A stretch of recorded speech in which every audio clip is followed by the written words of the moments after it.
Hello everyone, Dominic here from Esports News UK, back with another special interview here. It's another person from the UK League of Legends scene and UK Esports. It's the CEO of London Esports, Alfie Wright. How are you doing, Alfie? Thanks for joining me. No, thanks for having me. Thank you. I think I'm good today. So it's close to the weekend, so I'm excited for the weekend. And another action-packed League of Legends weekend. So I'm looking forward to it. Yeah, there's so much going on there, isn't it? And it's, we last spoke, Alfie. I interviewed you before, I think around a couple of years ago now, at the Wanyu Gaming Cafe after it opened in London. And at the time, you were in CS:GO taking part in ESA tournaments. Now you're in League of Legends and Rainbow Six and other games. So you've come sort of quite a way since then. Yeah, a lot's changed. A lot's changed for us all. A lot changed. I was a lot younger, a lot skinnier, a lot better haircut. Now it used to be CS:GO team. Now, changed quite a lot, I guess, in the last couple of years. From the games we compete in to the backroom staff to level of competition we're in. It's a lot. I mean, back in those days, I think CS:GO. Like I said, I rewatched the interview we did off of winning ESL Prem and Grosvenor, so we just won the sort of two biggest UK CS:GO events, and we was pushing to make MDL, and I think the conversation we had was just before the relegations, which obviously now we didn't make it, and I think probably not long after that interview, actually, our team went away, got bought off of us, so they left, I think, to Fierce. I think that was the team that went to Fierce. And then after that, we actually went and picked up another CS:GO team before this League of Legends stint that, again, won us Insomnia in CS:GO, and we kind of really cemented, I guess, that number one UK CS:GO spot. But I think even in that interview, we mentioned the plan for League of Legends and how League of Legends was on our roadmap from an early space, and it took us a good couple of years to actually finally kind of pull the trigger and get involved in it and move away from CS:GO, and moving away from CS:GO was just based on there was no opportunities. It's a bit of a cluster space now, and looking at it now, Endpoint have kind of run away with it in CS:GO, and you're not going to catch up with Endpoint and their CS:GO team. Although it's not, I guess you can argue it's not a full UK CS team, and there's only a couple, but they're flying the flag, I think, for UK CS, and it's good to see UK CS kind of on the map. But League of Legends is for us, where it's and Rainbow Six, obviously. And you've done well in League of Legends, haven't you? Because you're second at the moment in the UKLC, below Resolve, which is no criticism because Resolve have won every single game. Resolve, So you must be happy so far with that. Yeah. I think League of Legends, like I said, League of Legends for us was always like a long-term plan, and we probably could have got involved earlier, but we decided to sort of research and wait and see, sort of have a look at what the scene is and how it works. One of our key things we do at London, which is maybe different to other teams, is we spend a long time before we jump into a scene researching and making sure we know exactly what the league we're about to participate is, because, well, one, we don't want to feel out of touch with the community that we're about to jump into, and two, I quite like to know what's going on. So for me, not being an avid League of Legends fan back at that time, and sort of jumping into this league, it was kind of a case of understanding it. This is our second full split in the UKLC, and our third split overall in League of Legends. So we had the UKEL, that's where we started. Yeah. So obviously before that it was the LVP and Forger Champions, and that whole format was a bit confusing. But when they restructured and the UKL happened, and we played in UKL before it was officially a part of UKLC. Yeah. And there was like a promotion and such. We had to get through the qualifiers of UKLC to get in it. But yeah, it's our second UKLC split. First one didn't go so well. You look at like Resolve, and obviously everyone's sort of saying about how big their budget is and the money moves and all that such. But back in the first season, we had quite a big budget for our League of Legends team, and we came sixth. So it's not always not a guaranteed success, is it? It's the same in sports as well. Teams can have big budgets. Some teams in Premier League have spent loads of money. Tottenham, after they sold Gareth Bale years ago, brought in whatever it was, 6 or 7 players, and it didn't work. it's not a guarantee. Exactly. Yeah. I think we learned a lot from that case of exactly if we go out and make a star signing and pay them a lot of money, or pay a lot of money to these lot of players, like if they don't gel together as a five, especially in the fact that you have them for such a short amount of time, like it's a very risky play to basically throw a lot of money at 5 players that you got to hope gel together perfectly in the space of 2 months. We came sixth that split, so we didn't get playoffs, we didn't get relegated, obviously, which is a good thing. But like, we definitely didn't gain anything from that. So this year we took a different approach. We got a different manager with Bram Mulger in, who did some really good work with Munster Academy, and really understood the fact that it maybe isn't just throwing money at a team. It's about getting a team that you think on paper would work well. And yeah, I think it's a completely different experience. We have a much stronger team now, I think, who's gelling together. We look unbeatable bar Resolve. At the moment, I think we've gone 6 wins, 1 loss in the last 7 games, and the loss is obviously Resolve, which was kind of a shame, that game to Resolve, because it was a stomp. It was kind of like it's a shame we couldn't actually draw it out and kind of have an actual like a mid to late game. It was kind of just 10 minutes, it was over. And I think maybe they kind of knew that maybe if they took it later, there was a chance that we had a chance to come back, and really give them a chance, give them a struggle. So they just thought, Joel will just end it 10 minutes, and I guess that's the skill they have. So they've been really good Resolve, but we are second. I think we're guaranteed top 3 minimum. I think we just have to win 1 game out of the last 2 games this weekend, and we're guaranteed top 2. So we're guaranteed playoffs, which is really good. We're guaranteed top 3, which means we avoid Resolve in the playoffs, which again is good for us, because Resolve are a tough team to beat. So we're confident. We're quite confident of getting through playoffs as well, which is really good. Yeah, it's interesting you mentioned just there about getting things out of a split, because I've had this conversation with Riot Resolve the other week. Investment and where do you go from? If you finish mid-table, if you get to the NLC, what happens there? Because you can get to a U Masters, but then of course there's a bottleneck now because LEC is franchised. You have to buy your way in, and it's very unlikely for teams to drop out anyway.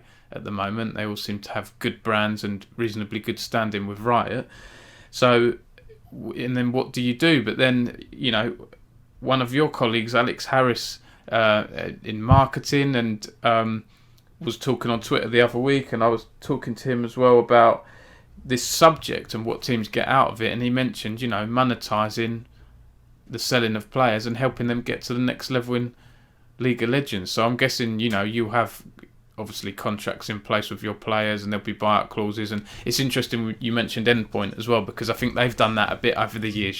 Sold some of their big players to bigger orgs and generated revenues from it. So it can be a win-win.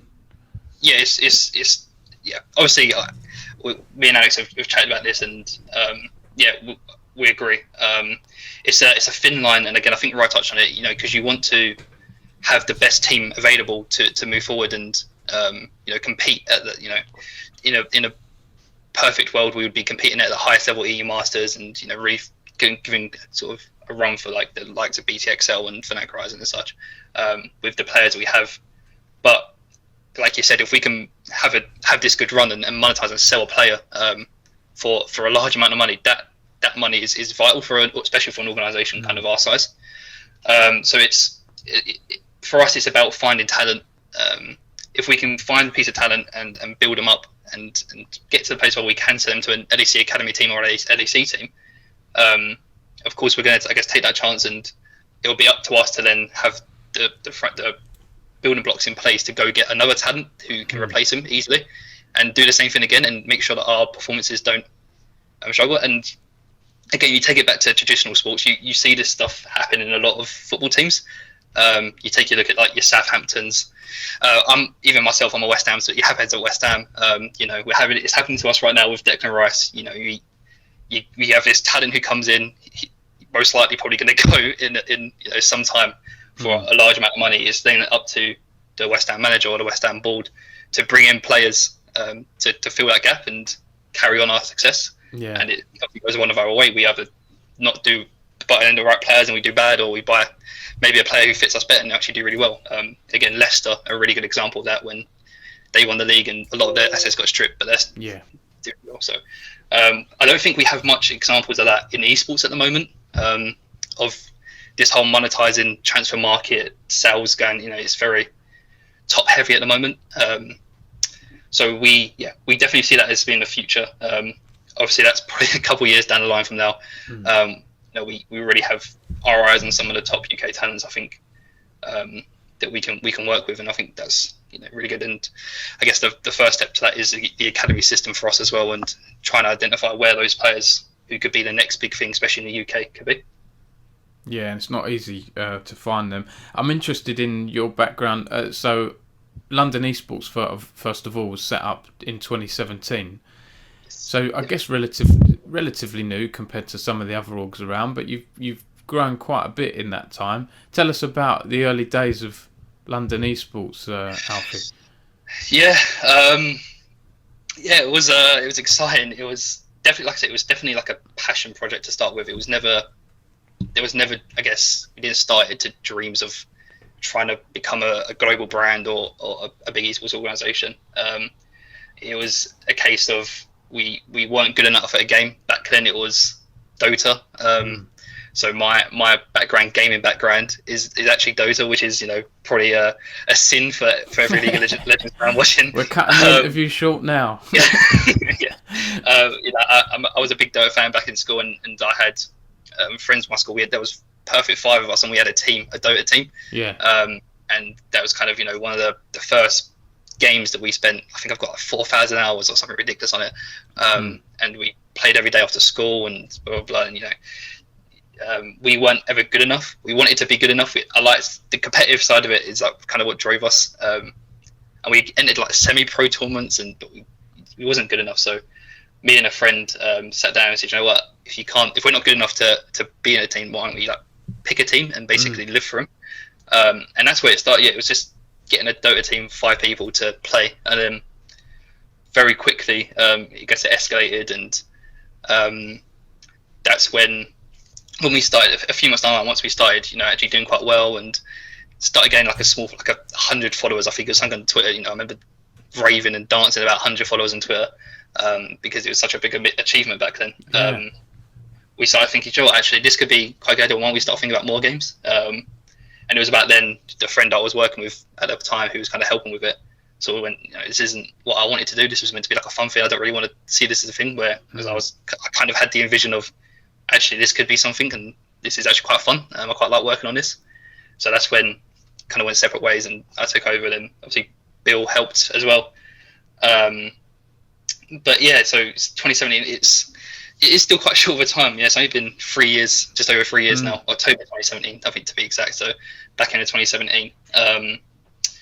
It's weird in the UK because I remember, especially when I started back in 2017, there wasn't many esports organisations who had been actually doing it for a long time. In the UK ecosystem, I think it's changed quite a lot now. But back in it was very much start and close esports organisations that I saw. You always see I can't even name a name now, but start and then 6 months down the line they've closed and they're not an esports organisation anymore, and it's very tough to carry on that going. There's a few that spring to mind for me. Vim Esports got all this stuff together, won an Insomnia, and then disappeared. Even other historically big or well-known brands in the UK amateur scene like Choke Gaming, they were around for a bit and did quite well, and then internal disputes and aren't around now. It's a shame, really, but yeah, it's volatile, isn't it? It's just, I think it's a lot, obviously, to run an esports organisation that people don't understand, especially when you break past that point of when you start winning things and there's expectations held over you, and that goes from both community based and monetary based. You need to pay X amount now to keep up this growth. It's hard. And it's exactly, and it's this chicken and egg. You think you go win Insomnia, you can go get a sponsorship deal worth X amount of thousands of pounds that's going to pay for you, and it's just not how it works. So and I think once you find that out, you that's when it's kind of make or break. But yeah, no, it's very good to see now like teams like Resolve. When we started, I think Excel weren't in LEC yet. Excel was still, I think, probably around about 8 to 10,000 Twitter followers. I think I remember seeing them back in the old Omen House. Yeah, I remember. And obviously they've blown up recently, and Barrage are doing really well, and etc. So it's actually getting stronger in the UK, which is really good. It is. And the professionalism has increased as well. I've really noticed it in League of Legends. I'm so happy to say that, because I don't have to write drama articles and stuff. Not that I do so much anymore, but it's good to see people understand it now. There's more professionalism in the teams with the players. And then that when new players come in, I guess they're quickly sort of brought up to speed and shown how to do things. You occasionally get toxic or odd, not very good behaviour, but it seems to be, it's a lot better than it was, basically. It seems to be more togetherness in UK League. Yeah, 100%. I think it's up to people like us who obviously run the orgs to, if we're trying to sell an image, a brand image, it makes no sense to bring in players. And it's one of the things I say all the time is, make sure if you're trying to become a professional player is not to have a background or a history of toxicity, or if you do, you need to make sure you show that that's changed over the last 3 years. We had a case where back actually quite recently we tried to sign an academy team, but because of the history of the players and some things we didn't agree with, it was a case of us basically turning down this opportunity to build this academy team, because they just didn't fit, it didn't align with kind of what we wanted to present. Yeah. And I think that's really important for organisations. It's not about, and that team was a very good team that probably would have done really well. But for us, it's a lot more about making sure we're representing our brand image and community and all that stuff before winning, I guess, which is good. And a lot of teams have adapted that now, which is why we see so much more professionalism. Yeah. So over the years, you mentioned before the call that you have investment. Alfie, tell us a bit about that. Is that because, like you say, Resolve have got investment, Excel had a lot of investment and used that, I guess that was a big factor in them getting into the LEC, right time, right place, got the pitch accepted. But you've got some investment, have you? Tell us a bit about that. We haven't got any external investment. Okay. Never actually gone out and raised money. For us, like I said, when I started back in October, it's always been kind of out of either my own back pocket or the money that the org revenues. We've never been in a fortunate place. Well, I wasn't in a fortunate place where I had X amount of external money where I can put it in, but I was in a fortunate place where I had some money to grow this org. We're in a much better place now than we was in 2017, where we do actually revenue some money now through the leagues or through prize pools, partners, etc. And we're really hoping to kick that on. But there's you have your orgs now like Guild, obviously, who came in with the 20 million investment from the investment company Beckham thing, and for that it's very easy from day one to ride that the amount of money they had and the Beckham sponsorship to go to where they've come now. And I actually really like the Guild brand. I think it's really good. I really like what they're doing. But, they've skipped that kind of step of the hard stuff, I guess, and kind of gone straight with the man. And that's where I guess money comes in. If we had 20 million in the bank right now, exactly. It's amazing what millions can do, right? Yeah, exactly. So that's why, going back to sort of Ryan stuff, I really respect someone like Ryan who's been on this for 6 years, and he's now got his investment, which is what he deserves from spending this amount of time on a passion project. And so much. For me, it's so much of a cooler story when someone like a Resolve who've, been spending the last 6 years to this position and now have some money to play with and doing really well and getting success from the fact that they've now in the glory time, should we call it, and stuff. So we're trying to, we're growing at a good rate. Hopefully we can raise soon and really kickstart some kind of projects we have. It's all good. And tell us a bit about Alfie, the person and the gamer. What your earliest careers? Where did you grow up? Because I've not been doing that on some of my interviews, but I think it's good for people to get to know you as a person and not just talk about esports kind of thing. Yeah, definitely. Yeah.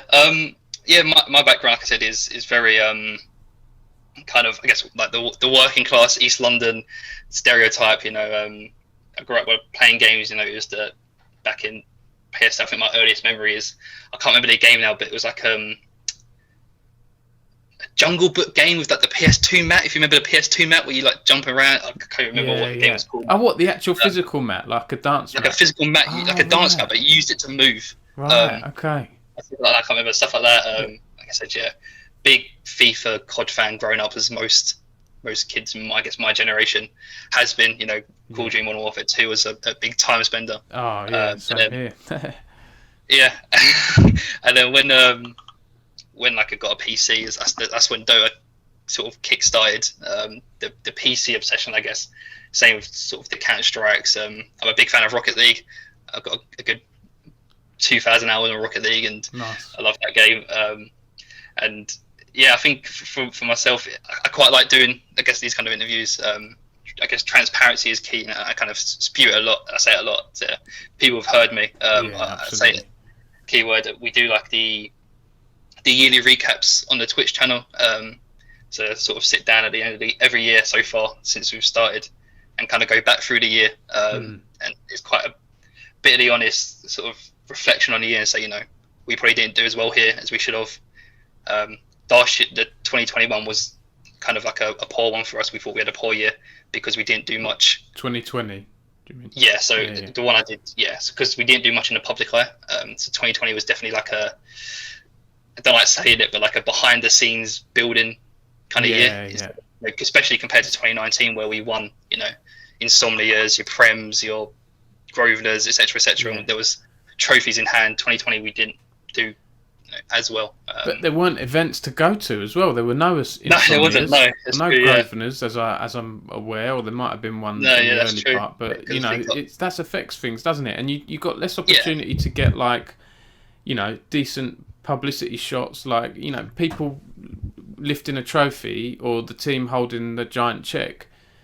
I miss putting those in my news stories. It's been almost a year since we've had that. I think for me, one of the last events was the London Royal Ravens homestand, and then after that we haven't really had much. It's been a real shame. I really hope, obviously, the health of people is most important, but I really hope we can return to normal at some point. It's been difficult. 100%. Yeah, I do remiss the events as well. I think we wanted to, one of our plans was to actually start doing more, stuff in these events as well, like start having a bit more value from a London Esports point of view at these events. So it's really, like, we're itching to get back to events to try and run some plans, and just, like you said, seeing the guys lift a trophy or something is, it's definitely missed that. Do you talking about Dota, Alfie, has made me think we have a real lack of UK talent in Dota. I don't know what it is. We've got some casters, hosts, and then we've got T Governor, I think, a coach. We have no players at the top level. I find that really odd. Even in CSGO and League and other games, we at least have a small handful of pros. Why do you think there's been a real lack of talent at the top level in UK for Dota? I don't know. We had this issue when we were trying to become a Dota team.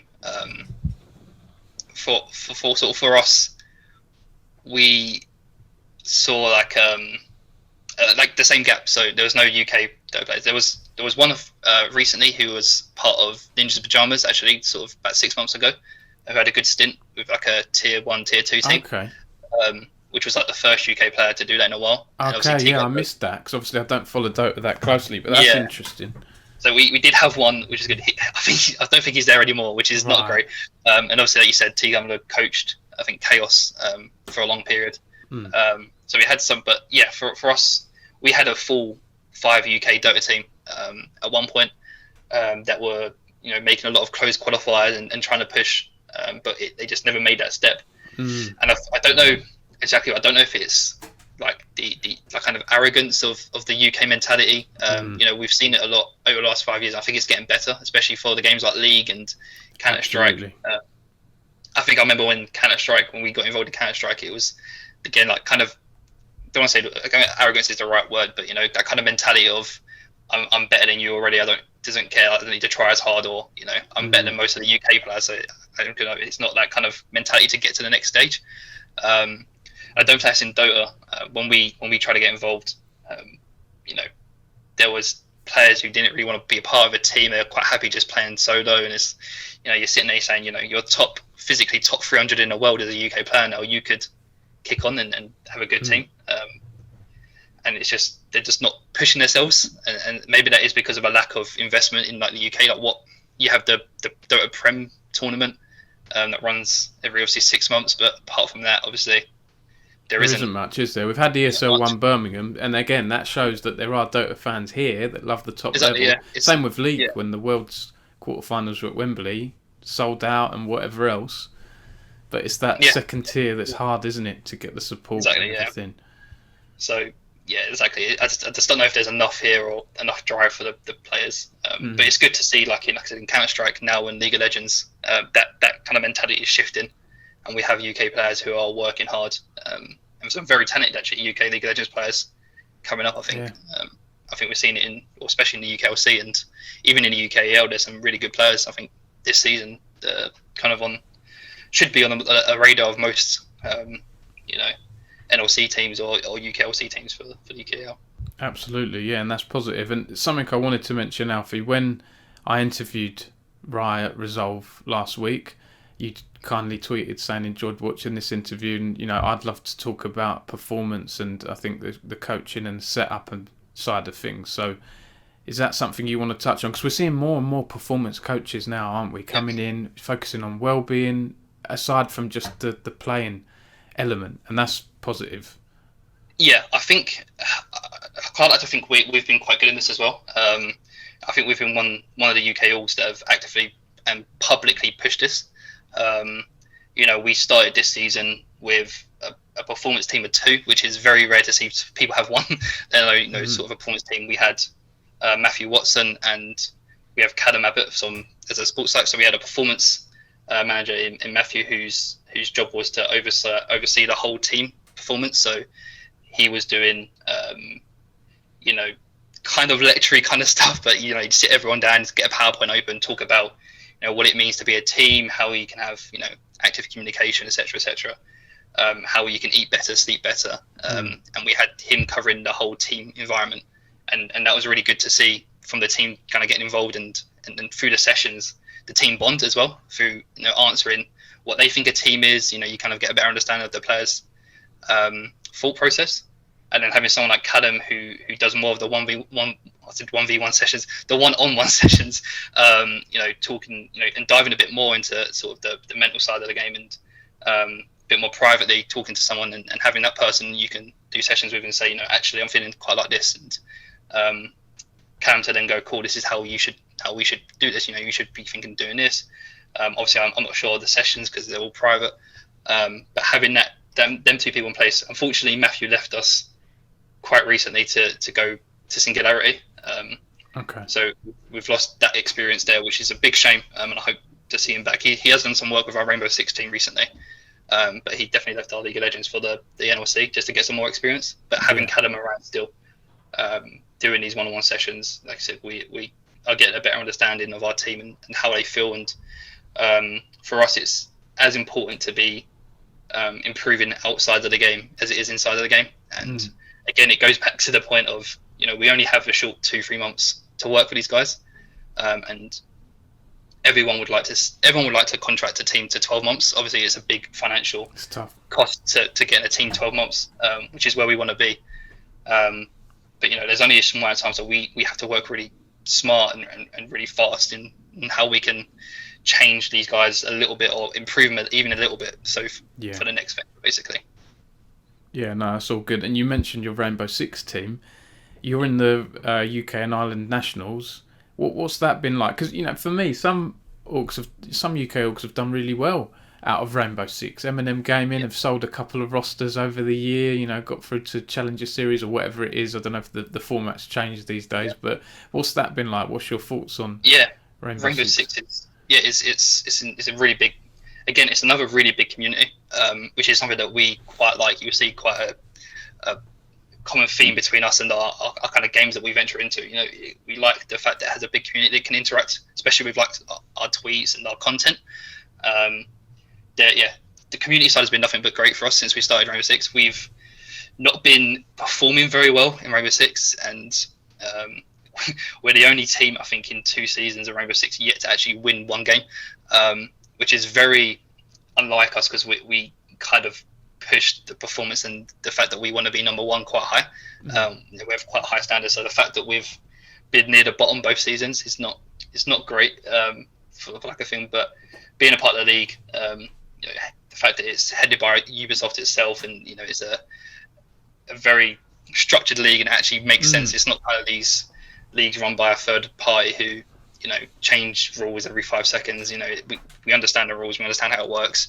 We understand that as an organisation, we have a clear progression to the Challenger League. You know, for the next season, the team that comes, well, again, it filters down, but whoever gets the spot will get into the Challenger League. So there's a clear path to the top.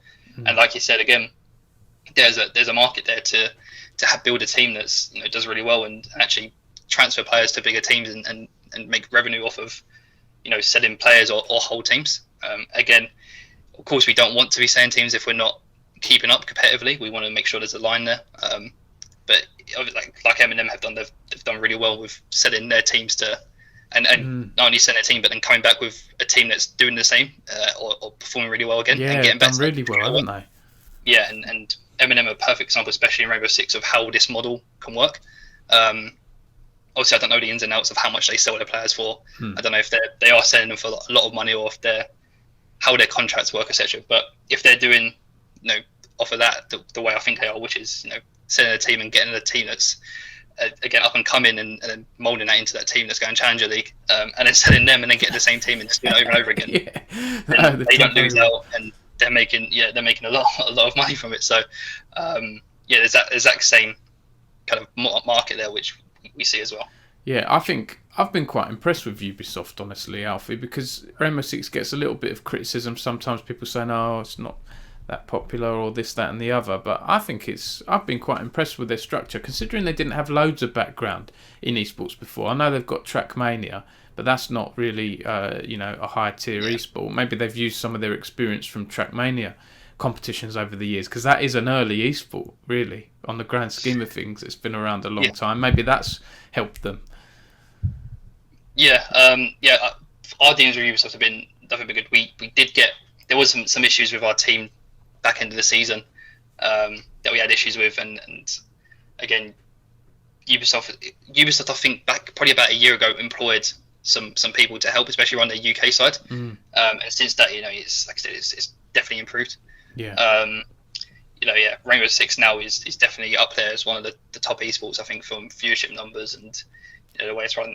Obviously, we have the invitational delay, which I don't think they could have helped. I mean, the whole subject behind, should they have been trying to do a LAN event in the middle of a pandemic? Yeah, it's a bit odd.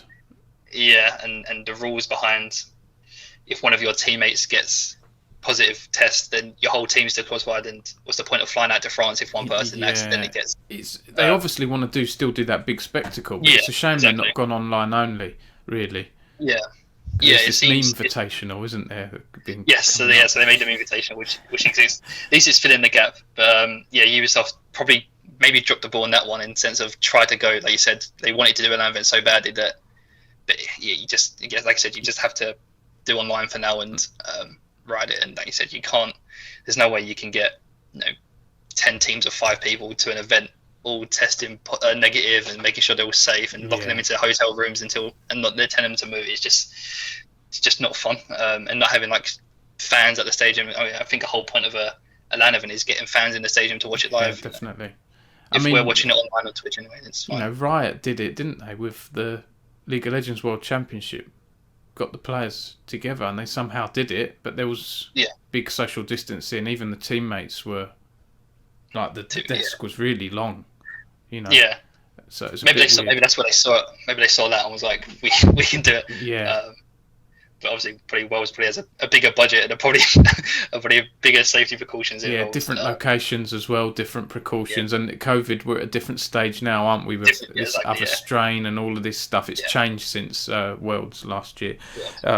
Well, in terms of your goals at London Esports, Alfie, you seem pretty ambitious. I think you've got a good brand. You know, the word London itself in there, London and esports together, is quite a powerful combination. You know. It reminds me of, you know, not the same thing, but when I set up Esports News UK, you know, people searching for esports news, it's going to be high up there, right? London Esports. Exactly. Again, you've got two big keywords there. That wasn't a coincidence either. I was quite surprised when we were starting up, and I was like, oh, we can, because you had there's obviously a few London teams back when we started. The one that springs to mind is there was London Conspiracy, who were a team. Back in the day, but there was no London East. Obviously, London United have come since us, and kind of competed for us for London, which has got a bit confusing, especially for some people I've spoken to who confuse us.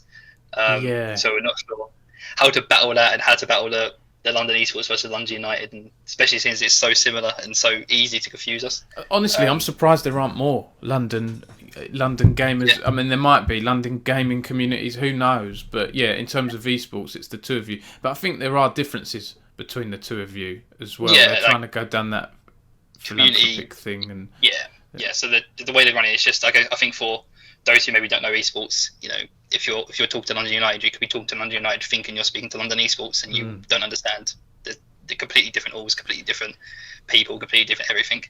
But I guess it's just a bit of research behind them. But also saying that, you know, the philanthropic stuff, you've done some good positive actions as well. You know, you teamed up with, back when I was working at British Esports Association, you teamed up with various people in the industry to get loads of masks out to schools and colleges around London and other places. So tell us a bit about that and the other sort of positive things you've done. I think like I said, we try to label ourselves as sort of a socials issue driven brand. So, you know, we do want to take on some stuff that maybe organisations have kind of scoured away from and not want to put a position, because it can be sometimes dicey. You know, you don't want, especially in the gaming community, you know, sometimes there's topics that some people have very, you know, extreme views on. I mean, even yesterday, Rainbow Six released an openly gay operator for the first I was going to talk about that. I actually did a post on it because I think A, it's important. B, I saw the dividing opinion, but also how it got people talking on Twitter. You know, it's it's an important thing to talk about, because you had some people saying, "Oh, law doesn't matter. Why do we have to know this person's gay?" But then other people coming back saying, "Well, why is it a problem? Why is law a problem now that there's a gay character? There are gay people out there. Let's represent more." So I did a post on it, and it's that was interesting. I mean, touching that, it's insane to think, you know, all there is one sentence about him being gay. You know, it doesn't affect his performance. He doesn't, you know, doesn't change his abilities, doesn't change anything how it is. It's just one line and a sentence in the background of his story. And there's other operators who have backgrounds, you know, that reflect, you know, something about their past or their life, and that was fine. But obviously, one openly gay character in it. I think, like I've seen a lot of tweets, and I think it shows, I guess, people come out of their shell and just know, like, why does that have to happen? It kind of like it doesn't matter. The amount of representation it gives to those who are openly LGBT, just from this one small line, is like this representation, and it's good enough on its own. The fact the amount of people I can identify with this now, and I appreciate that the fact they've taken the time to put one line in that could be a bit controversial, and they've represented me, and you know, I think it's very smart from you. So I think it's really good. It is really good. I can see. I see where some of the arguments. I don't personally, but like I can try and see the viewpoint of some people where they say, like, why has this been put in? But some people feel that developers force things in.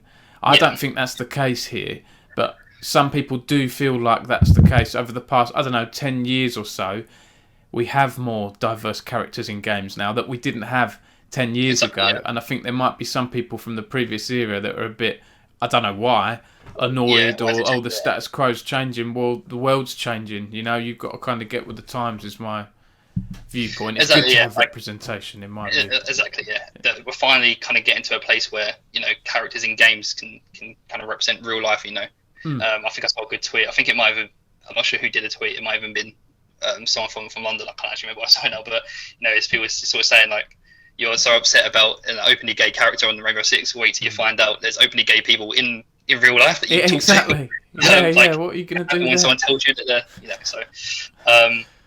I haven't played Rainbow Six properly. I played it ages ago. I might pick it up because I actually like thief characters in games, and this guy Flores, he's a master thief, so that appeals to me. You know, very very hard game, very good game, very hard. Especially like again my CS:GO background. When you play Rainbow Six, it's a lot hard because you get shot once in the head and you're dead. Yeah. But you know, the old Rainbow Six games, even I remember back on the PlayStation and all that, they were always pretty brutal. And I liked that because they reflected, well, that's like real life. You get shot in real life, that's it. It's not like a bit of red flashing at the edge of your screen and you can carry on running and get a stim pack. yeah. So I kind of like that with Rainbow Six. I definitely recommend playing. I need to play it. I don't play it as much as I should. Probably the CS:GO in me, but I need to play it. But I mean, I guess the original question Your question was goals, wasn't it, and things. I thought it was about the masks and the initiatives and the philanthropy. Yes. So the masks initiatives is really good. Obviously, you touched on we donate some masks, and for us that's very good. I mean, like I said, we're social issue driven, so stuff like what we just talked about with the openly gay character, we want to be in the forefront, and we support that. We all publicly support. We have a lot of openly gay people in the organisation, which is very good, and we publicly support. Where some organisations may feel like if they tweet something like that, they're going to lose followers, which we don't care about. If we lose those followers, it doesn't matter. So stuff like the mask is really good. You know, we want it to be more walk the walk and talk the talk in a sense. You know, it's very easy for us to put a tweet out saying everyone stay safe, thank you to key workers, blah blah blah. You know, but we can do more than that. We can go donate masks. You know, it was very inexpensive for us. It wasn't like a big cost, and something like that can really help the communities that we put that through. For over the last year, we worked with a partner that we have called Soft Giving, and have raised, you know, over £6,000-7,000 for various charities, including cancer charities, men's mental health charities, and stuff like that, with streamers. So it's been very important for us to actually do something. And we do have another piece coming up soon, which hopefully we can announce soon. Which kind of goes back to the line of, you know, we want to do these things, but we want to do it differently. We don't want to just, again, obviously donating masks, but we want to make sure we do it in a cool way where the community can get involved as well. Yeah. No, that's brilliant. And tell us a bit about your team, Alfie, because we mentioned Alex earlier, and you've got quite a few people, like, you know, it seems to be a positive and, you know, a team that gets along with each other pretty well. Yeah, I've been very blessed, I guess, with the sort of people we've been able to bring on board. Alex was obviously the big talking point from last year, I think, for London Esports. Like I said, at the start of 2020, I sat down on my own, obviously, and sort of said, you know, where do we want to go? Where are we now, and how can we get to this next stage? And for me, kind of put in the tweet about, right, you know, I've kind of been thrusted into, obviously, the CEO of this company that's trying to grow. I have no management experience before this. I've never had run a business before this. You know, it starts taking a change when you transition from at the start when I was just choosing players to be part of a team to now where I'm trying to, you know, get money in and try and make sure that this is running as a business. And that's an important factor to take in as obviously as a CEO of a company. And there's a lot that I don't know of, and you know, it's just being brutally honest with the fact that there's a lot of things that other people can do better than myself. And you know, taking it all on by myself means that I was basically stopping our own progress if I was trying to do it all myself. So 2020 was a year of basically trying to find a couple of people who could come on board at London and work on it and grow it. So Alex was the first one who we ran on board as our head of marketing. And I don't think I need to go too much about Alex's experience because I think a lot of people know who Alex is and the wealth of experience he has with Excel. He's a really smart guy, and since he's been on board I can't remember, I think it's like September, October, November, is it September time? It was Somewhere around that, wasn't it? about 6 months ago now, I think. Yeah. It's a Since good then, announcement video. I really liked that. I really got like the hype and everything. The London. Yeah, we went to London. Yeah, managed to get him down. I think that was in the gap. I think that was just in the gap whilst COVID was. We was allowed to go out. Yeah, again, it was. That's right. Where they relaxed really things because I was seeing my family more often, and then I knew it'd happen. I knew it'd get worse over Christmas and people meeting up over Christmas. And now we're in where we are now. Where last night I was just watching the Arsenal game with my dad over FaceTime, and then you know I just leave FaceTime on for like 2-3 hours. Then you feel like you're in the room with them. It's not quite the same, but you know you've got to do what you've got to do.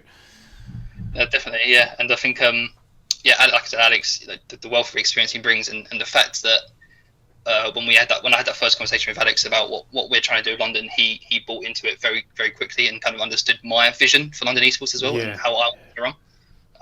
And it kind of I think it resonated with him, and he really could get on board because he agreed with how I wanted to run London Esports and how we wanted to push forward, and kind of the ambitions we have, which makes it a lot easier because you know. There's no clashing between me and Alex. We both have the same goals, which is really good. Yeah, exactly, and it allows us to move freely. I speak to obviously Alex every day. What is good for me as well is the experience Alex has not only as head of marketing, but in a lot of different various roles. You know, it's very easy for me to say, you know, I've got to make a decision, and before I make a decision, kind of go to Alex, look, Alex, this is what I think. Like, what is your opinion? And you know, being able to take someone like Alex's opinion, he can go, I understand why you're thinking this, but actually, if you think it this way, this could be a different thing. And he kind of goes, okay, that's a good point. I'll take it in and I can rethink about it. Yeah. So having someone to kind of lean on a bit more and not be solely myself is really good. And again, Alex has been really, really good. I couldn't speak highly enough of him over the last 6 months, and I'm kind of excited for the next sort of rest of 2021 to where we could be. Great stuff. And so I'm just conscious, we're coming up to 3/4 of an hour. I want to make sure we cover everything off. So we've spoken about the team and your initiatives. Something I wanted to talk about, Alfie, is this concept of the hustle in esports. You know, this has been going on for quite some time now. There are some team owners, I think Hector at Optic, that have said, you know, if you want to make it in esports, you've got to be working all day, every day, pretty much.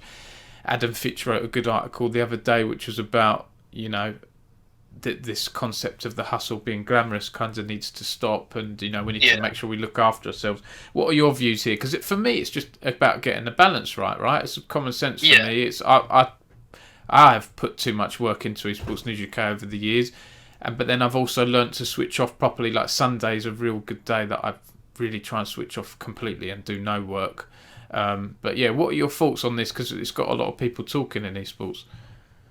Yeah, I think it's a tough one. I think for me, like hustling and grinding and those kind of keywords of working non-stop, I understand it, and I kind of agree to it in a sense of, you know, especially for me, again, starting under this there was probably times where I did like a lot of work where I probably did do, but like you said, it's the balance. It's efficiently grinding, I guess, and efficiently making use of your time. If you're say work smarter, not harder. Yeah, exactly. You know? Work smarter, not harder. You know, if you're spending 6 hours doing something, but you could have actually done it in 2 hours, and you had 4 hours spare to do something. Exactly. You know, whether that's to do something else and it's making sure that, you know, I see streamers stream for 14, 15 hours, and to me that seems a lot of hours to stream. Even 6, 7, I don't know how they do it, because you're still in front of a screen that whole time. You know, I like to, if I'm in front of the screen for 2-3 hours, I like to go and have a break or have lunch or go for a walk. Exactly, yeah. It's a tough one, I think. Again, like if you take it back to like traditional sports like a football, you know, when you want to become a professional footballer, you probably do, you know, go play football every day, a few hours a day and such, but you wouldn't go, you know, play football for 8 hours a day. No. It's physical. Unless you want to, you know, pull muscles and exactly, stuck in bed. I think it's about doing it efficiently. I quite like the idea. I quite like the idea of someone, you know, who's really passionate about something and can grind or spends a lot of time in it, because I think it shows that they actually want it. But yeah, I don't think we should glorify spending 6, 7, 8 hours a day on doing it. I don't think if you want to do it, I guess it's obviously your decision. But I don't think we should say. I don't think we should be glorifying this thing as saying like, to get this is the only way. You need to go do this for 8 hours a day. Yeah, exactly. If you can go do what he can do in 8 hours in 2 hours, you're in a lot better position, because you have 2 hours. And like you said, even for myself, I find myself quite a lot trying to do work or trying to do something when I probably should take time off it. If I'm watching a film with my girlfriend, I'm probably on my phone trying to reply to something. I'm the same. Yeah, I get told off at dinner table because my wife said there's a no phone rule at the dinner table. But sometimes at like half 6 o'clock, my DMs are going on Twitter for whatever reason, and I think people post. You get a burst of activity, don't you, around that time where people stop working, and it's hard for me to switch off. Exactly, yeah, and it's. It might not be the same as a grinding, but you're still spending time where you probably should, like you said, spend time with your loved one. Exactly. Take some time off, go play a game with your friends. I think efficiently is probably better. But again, I'm not going to stop you if you do want to go do something for 8 hours a day. Just make sure you're not getting burnt out, making sure you're doing it properly. And maybe that is back to the conversation we had earlier about where this performance, coaches are more people should be coming out who actually are experts in this area of performance. And if you take from like a pro player trying to become pro, if he thinks playing 8 hours of solo queue a day is going to make him a pro, maybe these performance coaches, there needs to be more courses out there, more material available from people who understand that probably better than, let's say, myself or yourself, who haven't studied kind of this 100%. stuff. Actually, if you do this, you're actually damaging this part of your brain, or you're actually making it worse because of scientific study, and that would be more, I guess. If I was someone listening to that, I'd trust probably a performance guy who's spent 8 years trying it, instead of some guy sort of on an interview kind of thing. So 100%. More material available to the effects, I guess, of grinding. Yeah, it's just interesting to hear your view, because a lot of people are talking about this at the moment, and I think we're both in agreement. It's balance, isn't it, really, and looking after yourself, and you can still work hard. You can do both and not overdo it. This has been a great chat, Alfie. Thanks very much. I think 50 minutes, good length. We've got it under an hour. Is there anything else you want to add? Any shout outs or any future plans or anything like that? No, I don't think. I think I'm going to be that guy who says, I can't leak anything until it's ready and announced. I don't want to. So you've got things coming then for hopefully there should be a fair few things coming, including foray into sort of new esports and such. But like Ryan sort of said last week, we'll keep that under wraps for now. So that's really. But yeah, like I said, I just want to, I guess, shout out to Ryan and what he's doing with Resolve. I think he's really good. There's a fair few esports organisations out there in the UK who are doing really well. Barrage are one of them. I think Jeff's doing a really good job there as well. So just want to make sure that those who are, if you're aspiring to create an esports organisation, always feel free to DM those who you like. Like, for example, my DM's always open. DM me and I'll try and give my best advice. Sure, Jeff and Wright in the same boat. I guess shout out to those orgs. Yeah, it's good. There's a good community spirit in the UK. It's not always there, and it hasn't always been there in the past, but I think orgs have realised in recent years that we're stronger together. The whole Team UK thing, everyone can get a chance at getting investment and growing, and you never know what's around the corner. You could have some amazing players that you sell on, or you never know what's going to happen, and I like to keep bridges standing rather than burning them. Sometimes you can't avoid it. Things happen, life happens, but I'm quite encouraged by the state of the UK scene these days and the people in it. So that's positive. Alfie, it's been an absolute pleasure. Thank you for joining me. Everyone, thank you for watching this. I've been trying to do these weekly interviews. Any feedback, welcome. If you would like to be interviewed by me, let me know. I'd like to do more Twitch interviews in the future as well. I've got into the habit of doing YouTube ones, but I think I'll start doing Twitch ones. So do follow me, follow Esports News UK on Twitch as well, and follow Alfie, follow London Esports channels. Thanks again for watching, and I'll see you all next time.